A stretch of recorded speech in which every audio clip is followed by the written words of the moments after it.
how trauma shapes the mind.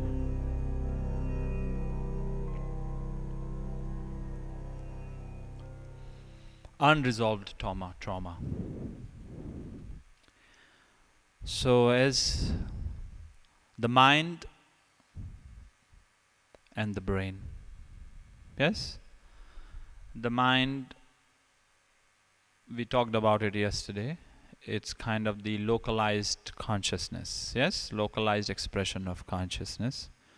Within the mind, then aspects of the mind, manas, buddhi, ahankara, with the agency of attention, which we will explore when we talk more in depth about the mind. Yes? So the mind expresses through the fundamental apparatus within the physiology, the brain. Yes? The mind, the fundamental correlate on a physical plane for the mind is the brain. When we take deeper understanding, we see the whole body is the brain. But if we have to identify new nerve cells, so we find 3 brains in the body. The main brain being within the skull, second brain being at the heart, yes, which is the primary brain within the fetus. But as the body grows, it becomes the second brain. And then the third brain, which is the gut. Clear, the navel center from the yogic perspective, which now even Western science has come to understand and align itself with. Clear? Fundamental brain. But then every cell in the body is a brain. Yes? Every cell is a miniature organism. Within every cell, all function that the body does, a cell does. Yes? It breathes, it metabolizes, it has all the systems and the functions that a body performs, a cell does too. So ultimately every cell has the mind. Clear? Now, when the soul is going through, soul as body, yes, is born. Now what we call trauma is an undesirable experience. Yes? An undesirable experience which transgresses the fundamental sanctity of being. Clear? Fundamental sanctity of being is transgressed. It's an undesirable experience for any soul. Yes? Now, for one to experience trauma, there has to be the potential of trauma. Yes? For you to experience trauma in your life, for a soul to experience trauma within its, let's say, in its early stages of development as body, for the soul to experience trauma, it has to have the potential of trauma. Do you understand this? Yes or no? How many of you don't get it? Okay. So potential of trauma being what? That it has to exist in the field of their possibility, karmic possibility. So for example, let's just take an example right now.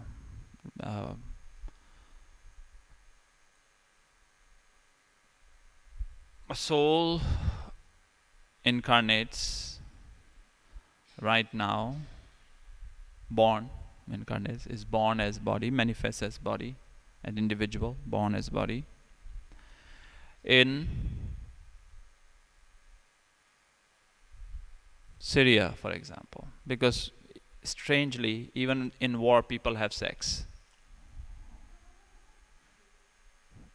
Do you understand? That's the strange reality about war, that there is war going on, and then there are people out shopping also, because life has to continue, so they are doing still what they need to do to live. So let's say a soul is born in Syria, yes, which used to be an incredibly UNESCO site, an amazingly beautiful city, quite magnificent, yes, before the whole fiasco orchestrated by selfish interests occurred. But let's say that the soul is born 2 years ago, 3 years ago, or let's say 5 years ago. Yes, in Syria.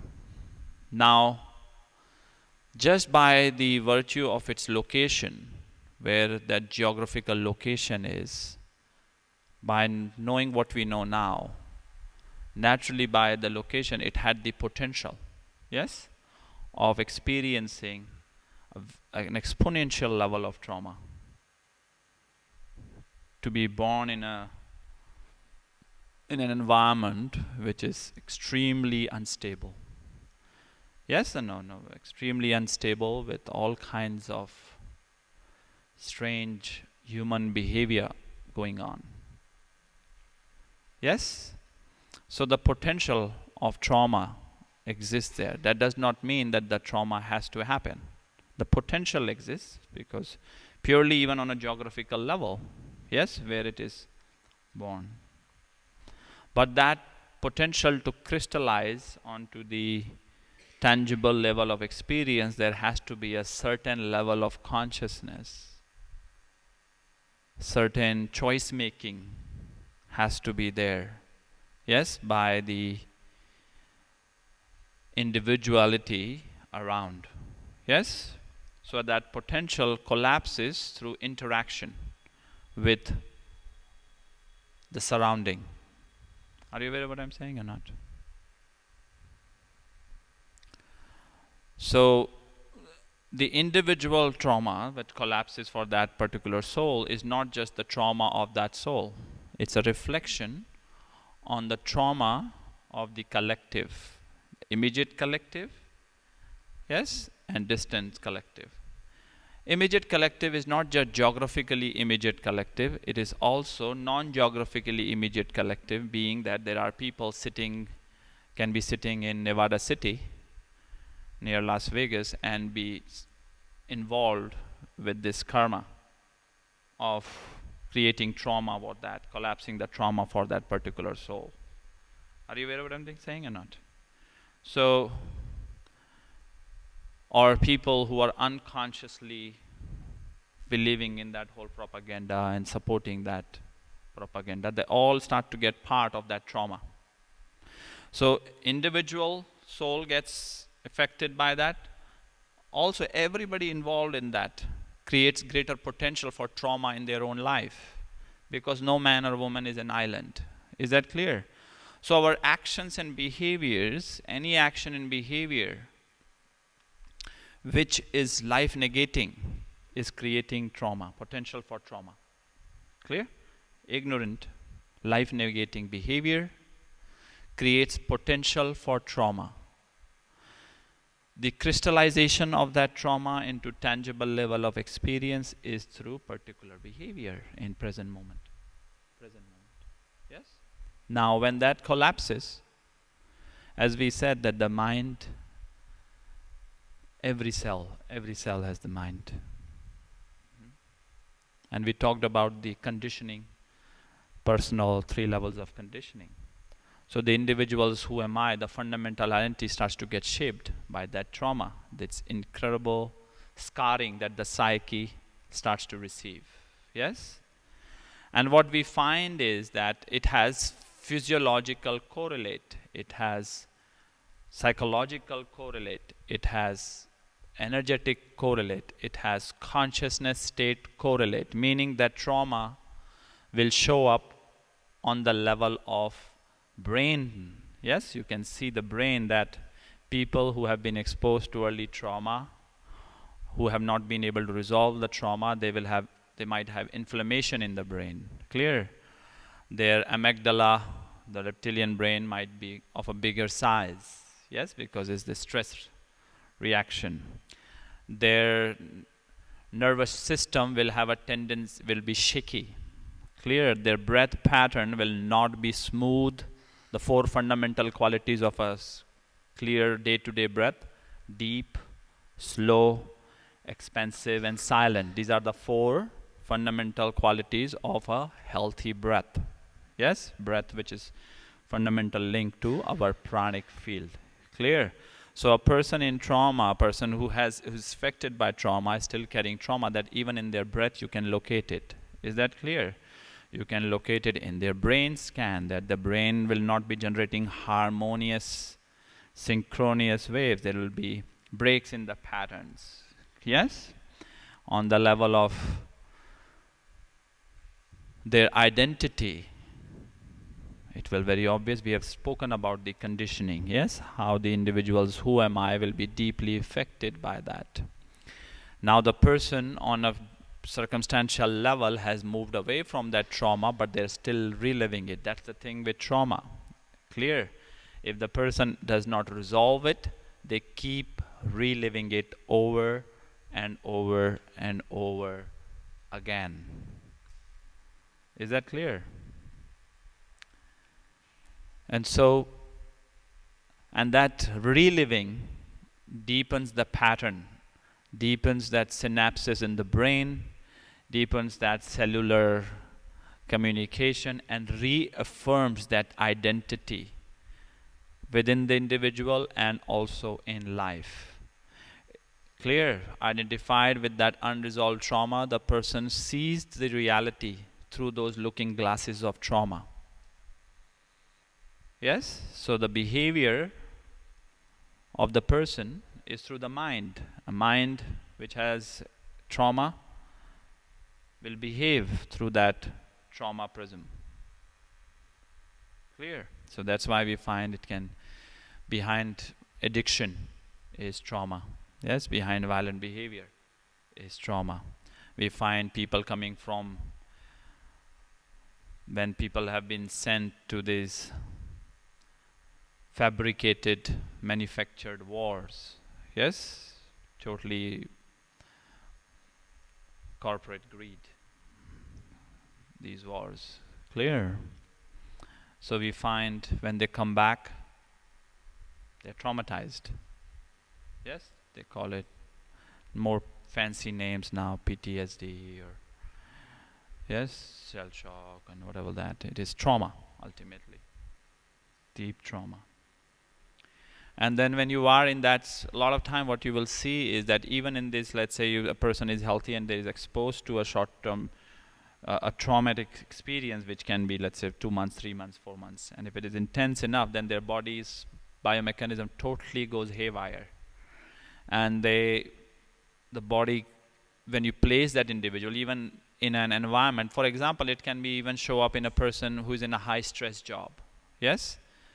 What is a high-stress job? That's something they actually is undesirable. They hate doing it, but they feel they have to do it. That's what a high-stress job is ultimately. It's not a passionate job. Clear? It's a job you would rather not do, but you do not know what else to do with your life. So you keep doing what you would rather not do to keep living a life you would rather not live. Yes? So if you place a person sometimes who in this state and you place them just in a peaceful environment, they freak out. Do you comprehend? They get very restless. And okay, what's going on? What's the plan? What's the plan? You say, there's no plan. What am I supposed to do today? Nothing. It should be quite simple for you to do nothing. Yes or no? But they freak out. They don't know what to do with themselves. So they can drive themselves insane. And their body will feel that. Clear? Their body will become more and more restless because there is not that stimulus. So their body's homeostasis changes.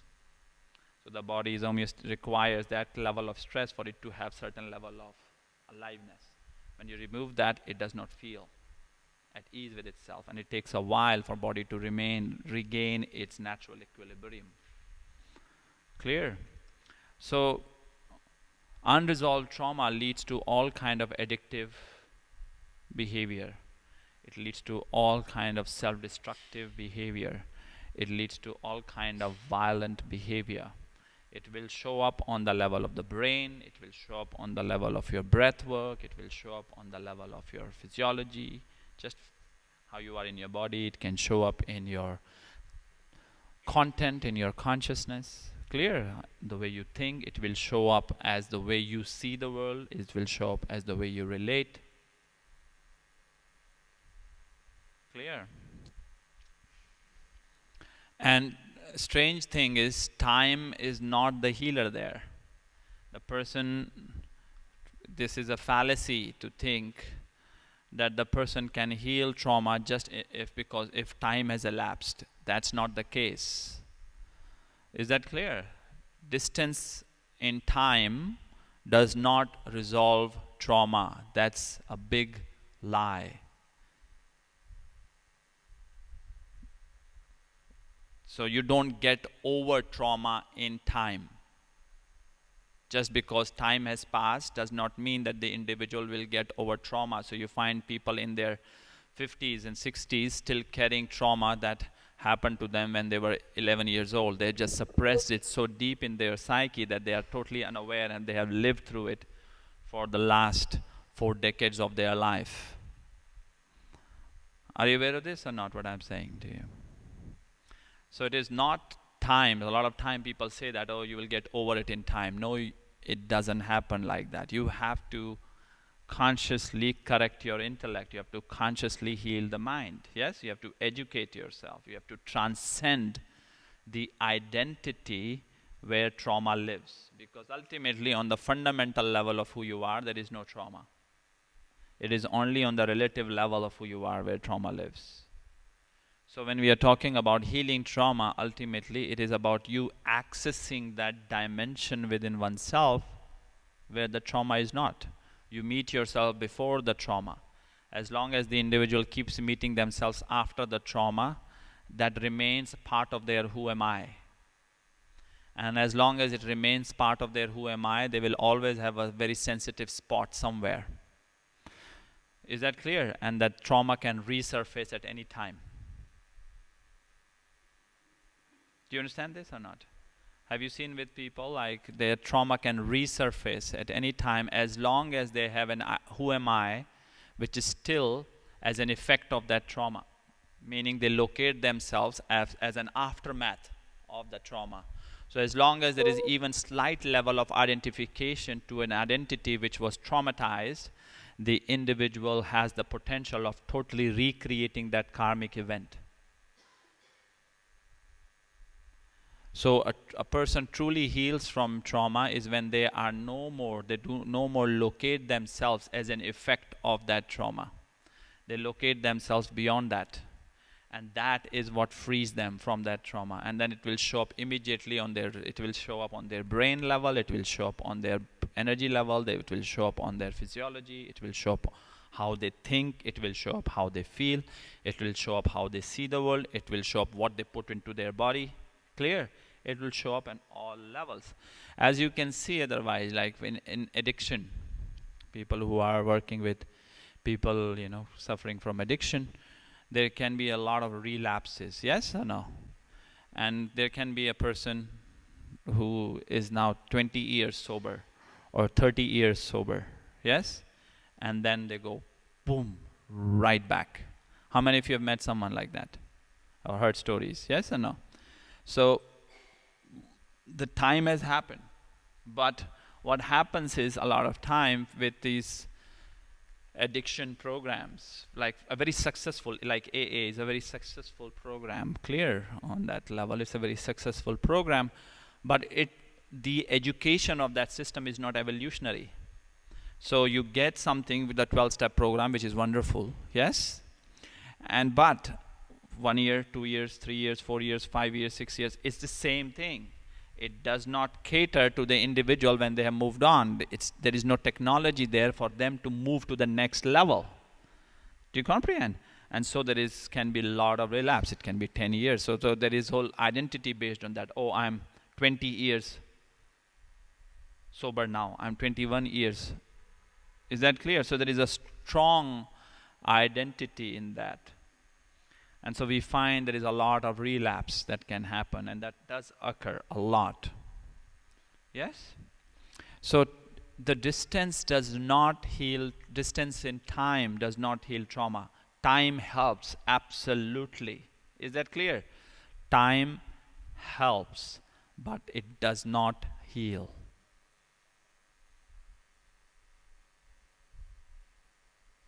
Got it or not? Actually, in time, the unresolved trauma gets more and more complex. More and more complex. It gets more complicated. Is that clear? Sorry? In time, if the person is not evolving, if the person is not consciously healing, if they think this culture where there is this lot of in cultures, in traditional cultures, a lot of time the tendency is, oh, you will get over it in time. Yes?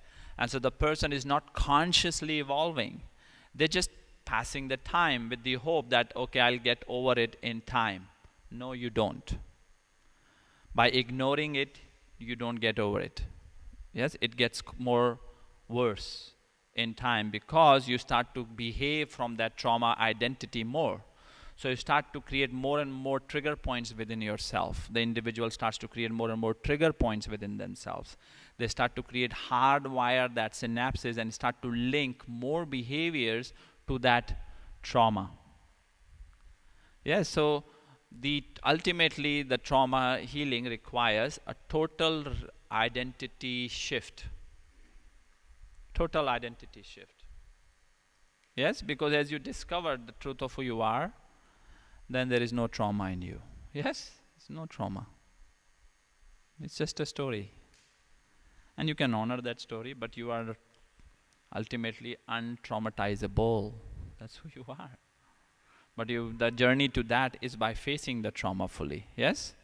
And that's why the yogic technology, you're working with all dimensions of your being to change the mind at all levels, on the level of your cell, on the level of your energy, on the level of your breath, on the level of your thinking. Yes?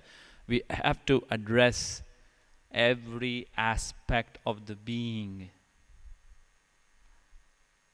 Not only on our personal level, but also on our interactive level as to how we live, how do we relate with other people, what are we creating in the world.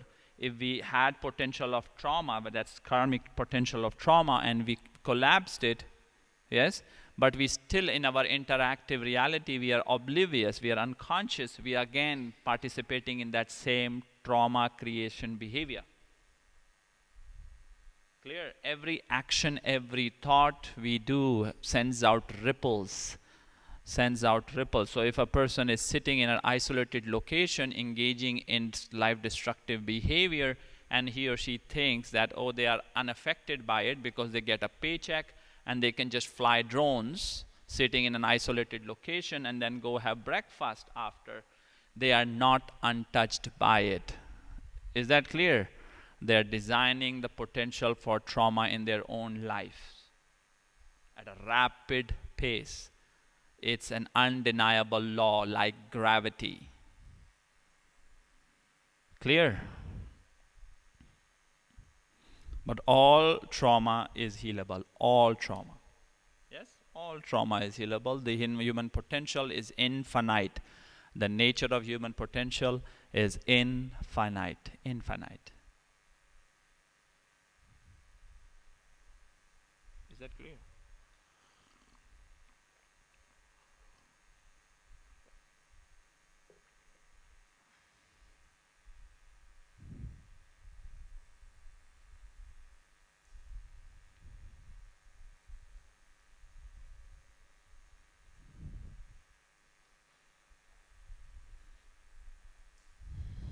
All trauma is healable. That is very important for us to realize, because as self evolves, the identity of the self evolves. And the self is no more locatable at the receiving end of that trauma. Yes, for you to continue that lineage of trauma and pass it on to yourself, to your family, to your friends and all of that, you have to still keep receiving that karmic reverberation. Yes? When you, that event which is creating vibration, all our universe is a vibratory universe, right? So if you are located at that, you're still receiving that reverberation in your psyche. That's where you locate yourself, still in that karmic horizontal cause and effect relationship. But when you are no more there, this cause has no effect on you. Is that clear? Because ultimately, as we maintain, you are the cause, not the effect. So in order for the individual to continue the trauma, they have to remain at the level of effect. And then the trauma continues. It continues in different manners. Clear? So it's very intense, because people can have a traumatic experience, and then through that they will create more trauma. Yes? Because they're affected by it, they are carrying that, and then they will create more trauma because of this trauma. So in time, as I said, if they are not evolving, you are regressing, and it's getting worse in time. Clear? So medication does not heal trauma. Just putting people on all kinds of heavy cocktails of psychotic drugs does not heal trauma. Clear? Just ignoring it does not heal trauma. It requires a fundamental shift on the level of self. It requires a holistic, integrated approach, and that's what yogic technology is about.